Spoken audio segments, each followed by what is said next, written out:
बेटी की माँ के कुछ तौर तरीके और कुछ संस्कार होते हैं।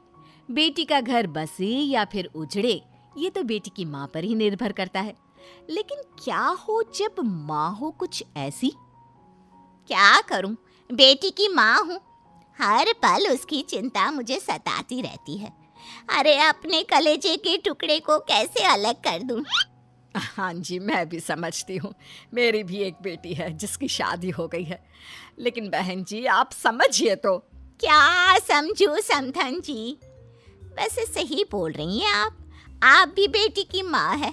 लेकिन समधन जी, आप कहाँ समझती हैं? अगर समझती तो यूं मेरी फूल जैसी बच्ची से काम ना करवाती। अरे देखिए, हाथ देखिए इसके कैसे मजदूर वाले हो गए हैं। तभी वहाँ बहू आ जाती है जिसकी माँ उसकी सास से लड़ रही होती है। माँ, ये आप क्या बोल रही हैं? थोड़ा सा तो काम है। आप बात को इतना बड़ा क्यों रही है? और वैसे भी घर का काम करना मेरी जिम्मेदारी है। माफ करना समधन जी, हमारे घर में गीता ही काम नहीं करती, बल्कि सभी लोग काम करते हैं।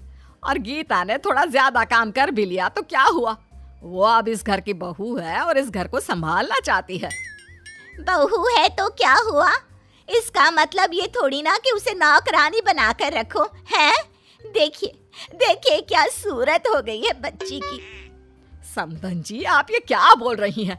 घर में काम करने से कोई नौकर नहीं बन जाता। हाँ, अगर गीता ये काम नहीं करना चाहती तो हमने उसे काम करने के लिए कभी मजबूर भी नहीं किया। हाँ माँ जी सही बोल रही हैं। उन्होंने मुझे काम करने के लिए कभी नहीं बोला। मैं अपनी मर्जी से घर के सारे काम करती हूँ। माँ जी तो उल्टा मेरा काम कम करने में मेरी मदद करती है।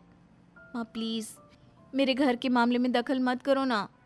चुप कर, कुछ नहीं जानती। और आप बुरा क्यों मानती हो समधन जी? मेरे कहने का मतलब सिर्फ ये था कि आपके घर में नौकर नहीं है तो सारे काम मेरी गीता को करने पड़ते हैं। अरे देखिए बेचारी के हाथ कैसे हो गए हैं घर के काम कर करके। पहले गीता को मैं काम पर हाथ लगाने तक नहीं देती थी और अब उसकी हालत मुझसे देखी नहीं जाती। माँ बस करिए ना और मेरे साथ अंदर चलिए, वहां बात करते हैं। अगले दिन पार्टी में आस पड़ोस के लोगों से, अरे वो देखो गीता लोग भी आ गए हैं। गीता और गीता की सास तो आ गई, लेकिन ये तुम्हारी माँ कहाँ रह गई? मैं भी आ गई। मैंने कहाँ जाना है जी? लो आ गई गीता की माँ। अरे वाह, तुम्हारी साड़ी तो बहुत सुंदर लग रही है। लगता है बहुत महंगी है। महंगी क्यों ना हो, ये साड़ी मेरी गीता ने मेरे लिए पसंद की थी और कहा था, माँ आप इस साड़ी में खूब जचेगी। बेटी है ना मेरी, बहुत ख्याल रखती है मेरा। अरे गीता को महंगी साड़ी पसंद है? हमें तो लगा था गीता को सिंपल साड़ियाँ ज्यादा पसंद है, इसलिए वो ज्यादातर ऐसी साड़ियाँ पहनती है। नहीं नहीं, साड़ियाँ मुझे बहुत पसंद है, लेकिन भारी साड़ियाँ मैं ज्यादा पहनना पसंद नहीं करती। हाँ, और वैसे भी साड़ी ही तो है। समधन जी, आप तो ऐसा ही कहेंगी क्योंकि सारा पैसा तो आप अपने लिए अच्छी साड़ी खरीदने में लगा देती हैं, तो मेरी बेटी के लिए कहाँ बचता होगा। वैसे भी देखिए कितना एडजस्ट कर रही है वो आप लोगों के घर। माँ अब फिर शुरू हो गई। सिंपल साड़ियाँ गर्लिश लुक देती हैं और हैवी में मैं अम्मा या बड़ी औरत जैसी दिखती हूँ। चुप कर, क्या मैं झूठ बोल रही हूँ? हैं? आप खुद ही देख लीजिए मेरी समधन की साड़ी, देखिए जरा, और एक नजर मेरी बेटी की साड़ी पे डालिए और फिर बताइए आप खुद। हाँ बोल तो आप सही रही हैं। सास की साड़ी बहू की साड़ी से ज्यादा महंगी है। ये तो भाई ठीक नहीं है। क्यों? क्या ठीक नहीं है? माँ जी आप प्लीज इन लोगों की बात का बुरा ना मानिएगा। देख लिया, अब तो मानते हो ना कि मैं झूठ नहीं बोल रही।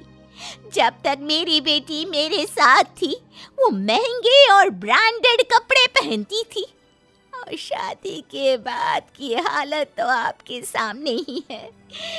बेचारी की क्या जिंदगी बनाकर रख दी है समधन जी ने।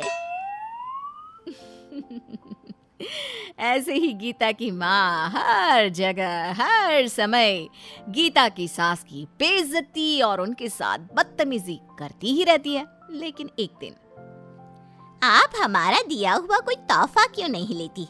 क्या आपको मेरी बच्ची को परेशान करने में मजा आता है? समधन जी माफ करें, लेकिन इतना महंगा तोहफा हम नहीं रख सकते। हमारा इरादा गीता को तंग करना नहीं है। हम भला गीता को परेशान क्यों करेंगे?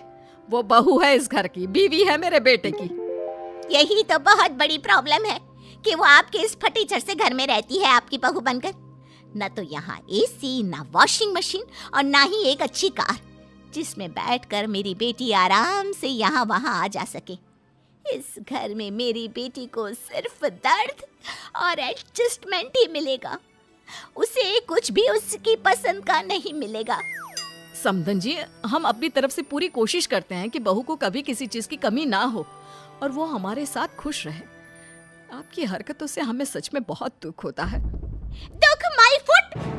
वो इस घर में हर चीज को लेकर एडजस्ट कर रही है, तो क्या वो खुश होगी? आप लोग उसे खुश रहने देंगे तभी वो खुश रहेगी ना, और आपको होता है दुख। माँ अब बस करो, बहुत हुआ।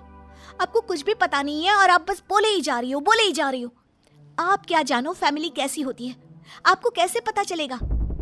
आपने आधे से ज्यादा वक्त तो अपने करियर को दिया है। तुम्हें क्या लगता है वो सब मैंने किसके लिए किया? अपने लिए? नहीं, तुम्हारे लिए बेटा, ताकि तुम्हें कभी किसी चीज की कमी ना हो, ताकि लोग तुम्हें नीचे न देखें। लेकिन माँ, मुझे उस वक्त पैसों की नहीं, आपकी जरूरत थी। जब जब मुझे आपकी जरूरत पड़ी, आप मेरे साथ कभी नहीं रही। क्यों आपके लिए आपके काम से ज्यादा जरूरी कुछ नहीं था? आपके बच्चे भी नहीं। तो फिर ये बहाना मारना तो छोड़ दीजिए कि आपने वो सब मेरे लिए किया। असल बात तो ये है कि वो सब आपने केवल अपने लिए किया। पता नहीं इन लोगों ने क्या पट्टी पढ़ा दी है मेरी बेटी को। अब ये भी इन मिडिल क्लास लोगों की तरह ही बात कर रही है। बहू का गुस्सा माँ के प्रति फूट पड़ता है और फिर वो जो शुरू होती है। बंद कीजिए बात बात पर माँ जी की बेइज्जती और उनके साथ बदतमीजी करना। अगर आप उनकी इज्जत नहीं कर सकती तो कम से कम उनकी बेइज्जती तो मत कीजिए। आपको क्या पता उन्होंने मेरे लिए क्या क्या किया है।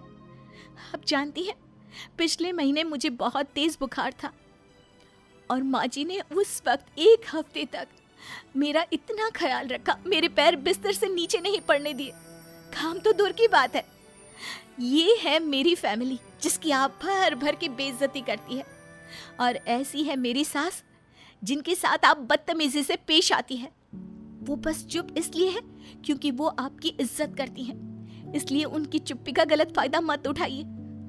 माँ जी हर चीज में अपने से पहले अपने परिवार के बारे में सोचती है। मुझसे मेरी पसंद नापसंद पूछती है।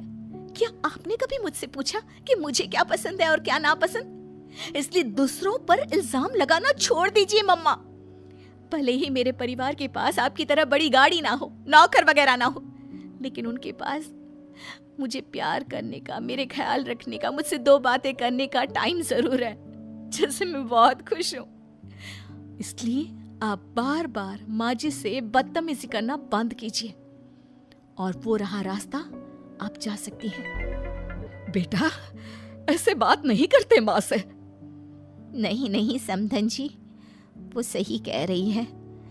मुझे माफ करें, मुझे मेरी गलती का एहसास हो गया है।